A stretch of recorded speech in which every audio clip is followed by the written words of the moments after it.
नमस्कार दोस्तों, मैं निशा सिंह सदीनामा की ओर से प्रस्तुत कर रही हूँ 11 अगस्त 2022 का संपादकीय, जिसे लिखा है हमारे सह संपादक राकेश अचल जी ने, जिसका शीर्षक है राखी उन्हें बांधे जो असुरक्षित है। हर साल श्रावण पूर्णिमा के दिन रक्षाबंधन का त्यौहार मनाया जाता है। रक्षाबंधन भाई बहन का त्यौहार है। श्रावण पूर्णिमा का पूरा चांद भाई बहन के प्रेम और कर्तव्य को समर्पित होता है। रक्षाबंधन का त्यौहार भाई बहन के प्रेम का प्रतीक होता है। इस त्यौहार से भाई बहन के बीच का प्रेम बढ़ता है और एक दूसरे के लिए ख्याल रखने का भी भाव दृढ़ होता है। इस दिन बहन अपने भाई को राखी बांधते समय अपने भाई के सुखमय जीवन की कामना करती है।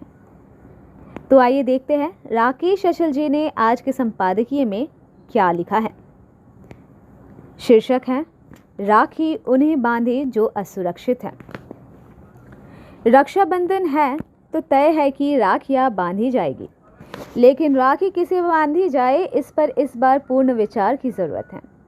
बहनें अपने भाइयों को राखी बांधकर अपनी रक्षा का वचन लेती है, साथ ही भाई के जीवन की रक्षा का सूत्र भी देती है।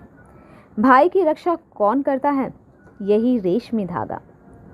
इस रेशमी धागे की ताकत आज भी बरकरार है। युग परिवर्तन के साथ रक्षाबंधन का स्वरूप अवश्य बदला है, किंतु भावना नहीं। इस बार रक्षाबंधन में भद्रा आड़े आ गई। हर शुभ काम में व्यवधान आता ही है। बेचारी बहनें पंचांग देख देख कर भ्रमित है कि कब राखी बांधे और कब नहीं। आखिर शुभ और अशुभ का सवाल है। लेकिन मैं कहता हूँ कि जिस ज्योतिष में लोग मुहूर्त को लेकर एक राय ना हो, उस ज्योतिष पर यकीन ही क्यों करना। आपका मन जब शुद्ध हो, जब आपके पास अवकाश हो, तब राखी बांध लीजिए, कुछ नहीं होगा। राखी ने हर युग में रिश्तों को नई परिभाषा और ऊंचाई दी है। इस त्यौहार को लेकर किस्सों किंवदंतियों की कमी नहीं है। हर सूबे में अलग अलग कहानियाँ हैं। किसी ने राखी के जरिए किसी को जीवन दान दिया तो किसी ने नव जीवन पाया। और सियासत के काम भी राखी काम आई। मुगल काल में अनेक किस्से हैं राखी के। आप उन्हें खोजिए और पढ़िए। मैं उन्हें दोहराने वाला नहीं हूँ। मैं तो आज आप सबसे राखी के लिए कलाइयों की अलावा कुछ अमूर्त पात्र तलाशने का आग्रह करने जा रहा हूँ। दरअसल आज भाई बहन की रिश्ते उतने संकट में नहीं है जितना कि सामाजिक सौहार्द संकट में है। इस संकट की जननी है सियासत। ऐसे में यदि आप सामाजिक सौहार्द के लिए रेशमी धागों का इस्तेमाल करने का दुस्साहस कर सकते हैं तो ये सोने में सुहागा होगा। सोने में जब तक सुहागा नहीं लगता तब तक उसकी चमक दोगुना नहीं होती। सामाजिक सौहार्द की रक्षा राजनीतिक दलों का काम नहीं रह गया है। वे तो इसे समाप्त करने पर लगे हैं। ऐसे में कोई तो हो जो इसकी रक्षा के लिए पहल करे। उन्हें राखी बांधिए जो इस सामाजिक सौहार्द की रक्षा के लिए कुछ कर रहे हैं या कुछ करना चाहते हैं। आप यदि सचमुच राखी बांधना चाहते हैं तो अपने राष्ट्रीय ध्वज की स्तंभ को राखी बांधिए। आज़ादी के बाद बीते 75 साल में ये पहला मौका है जब राष्ट्र ध्वज की असीमता खतरे में है। घर घर तिरंगा फहराने के लिए जिस तरीके से राष्ट्र ध्वजों का बाजार खड़ा किया गया है, उसे देखकर लगता है कि आज सबसे ज़्यादा खतरा इसी राष्ट्रीय ध्वज को है। आज तिरंगा किस रूप में आपके सामने है, आप देख ही रहे हैं। गरीबों को राशन की दुकान से राशन तब मिलेगा जब वे तिरंगा खरीद लेंगे, भले ही उनकी हैसियत हो या ना हो।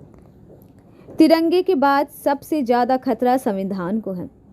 आप संविधान को राखी बांधिए और खुद उसकी रक्षा का संकल्प लीजिए। संविधान की जितनी अवहेलना इस दशक में की गई है उतनी पहले कभी नहीं की गई। संविधान में संशोधन करना एक अलग बात है, लेकिन उसकी अनदेखी करना दूसरी बात। आज दूसरा काम बेशर्मी से हो रहा है। इसलिए यदि मुमकिन हो तो संविधान की रक्षा के लिए रेशमी धागे का इस्तेमाल कीजिए। खास तौर पर इसके लिए अभिभाषकों और नेताओं से वचन लीजिए कि वे संविधान से खिलवाड़ ना करेंगे और ना होने देंगे। न्यायाधीशों को राखी बांधिए। उनसे आग्रह कीजिए कि वे सरकार की सुर में सुर मिलाने की बजाय संविधान के सुरों को पंचम तक ले जाएं। मुमकिन है कि आज आप इस आलेख को पढ़कर सोचें कि आपका लेखक बहक गया है, लेकिन हकीकत ये है कि आज मैंने जानबूझकर दूसरे विषयों को नहीं उठाया है। सियासत पर हम रोज बात करते हैं, नैतिकता और अनैतिकता हमारी बहसें रोज होती हैं, किंतु संविधान, राष्ट्रध्वज और सांप्रदायिक सौहार्द पर हम कम ही बात करते हैं। करते भी हैं तो दूसरे ढंग से। आज राजनीति में सुचिता का संकट है, नैतिकता का संकट है। राजनीतिक निष्ठाएं कपड़ों की तरह बदली जा रही हैं। नेताओं की बेशर्मी को ना संविधान रोक पा रहा है और ना मतदाता। ऐसे में शायद राखी कुछ काम कर जाए। पहल तो आखिर करना पड़ेगी। नेताओं से राखी बांधकर वचन लिया जाए कि वे किसी भी कीमत पर बिकेंगे नहीं। राखी बांधकर इन तमाम मुद्दों पर वचन लेना है तो पंत प्रधान से लीजिए, केंद्रीय गृह मंत्री से लीजिए, क्योंकि आज के युग में किसी मुल्क की ये दोनों भाग्य विधाता है। इनकी कृपया से जब अडानी, अंबानी और बाबा रामदेव फल फूल सकते हैं तो आम जनता की संकट दूर क्यों नहीं हो सकते। इन दोनों महानुभावों को राखी बांधिए, ना बांध पाए तो डाक से भेजिए और आग्रह कीजिए कि ये दोनों अब बस करें। लोकतंत्र को सांस लेने दे, लोकतंत्र का गला ना घोटे। जिसके जिस्म पर अनैतिकता की जलती सिगरेटें ना दागे। देश को आत्मनिर्भर और स्वाभिमानी बनाए, ना कि भिखारी और मुफ्तखोर। मुझे पूरा यकीन है कि यदि हमारी साहसी बहनें इस दिशा में यदि पहल करेंगी तो कुछ न कुछ नतीजा अवश्य हासिल होगा। अब राष्ट्रध्वज हो, संविधान हो या सामाजिक सौहार्द हो, इन सब की हिफाजत केवल और केवल बहनें ही कर सकती हैं, क्योंकि आज भी नैतिकता और धर्म का बहुत सा हिस्सा उन्हीं के वजह से महफूज है। गमे रोजगार ने देश की तमाम बहनों से उनके भाई दूर कर दिए हैं, लेकिन रिश्तों की महक अभी भी बाकी है। भाई घर में हो या घर के बाहर, देश में हो या विदेश में, वे इस रिश्ते को महसूस करते हैं। आज भी बहनें 10 रुपए की राखी को भाई तक पहुंचाने के लिए सैकड़ों हजारों रुपए डाक शुल्क पर खर्च करती हैं। इसलिए राखी में ताकत है। इसका इस्तेमाल भाइयों की सुरक्षा और अपनी सुरक्षा के साथ ही संविधान, निशान और सौहार्द के लिए भी होना चाहिए।